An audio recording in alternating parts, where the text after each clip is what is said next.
कर्पूरघोरं करुणावतारं संसारसारं भुजगेन्द्रहारं सदा वसन्तं हृदयारविन्दे भावं भवानी सहितं नमामि। जाहि चौका बैठेले गौरा के दुल्हा शिव शंकर हरि। जाहि चौका बैठेले गौरा के दुल्हा शिव शंकर हरि। जाहि चौका चूमेली आमा सुहागिन शिव शंकर हरि। ताहि चौका चूमेली आमा सुहागिन शिव शंकर हरि।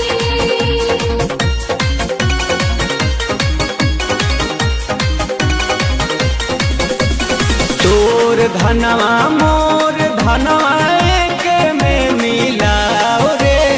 तोर धनवा मोर धनवा के में मिलाओ रे। अगुआ बड़े नारद बाबा गारी सुनाओ रे। अगुआ बाड़े नारद बाबा गारी सुनाओ रे। अगुआ बाड़े नारद कर्पूरघोरं करुणावतारं संसारसारं भुजगेन्द्रहारं सदा वसन्तं हृदयारविन्दे भावं भवानी सहितं नमामि। देखी भूत के जमात लेके अइले बारात बसहा से। देखी भूत के जमात लेके अइले बारात बसहा से। देखी सांप बिच्छू बाटे कौआ डेरात बसहा से। देखी सांप बिच्छू बाटे कौआ डेरात बसहा से। बसहा से, बसहा से।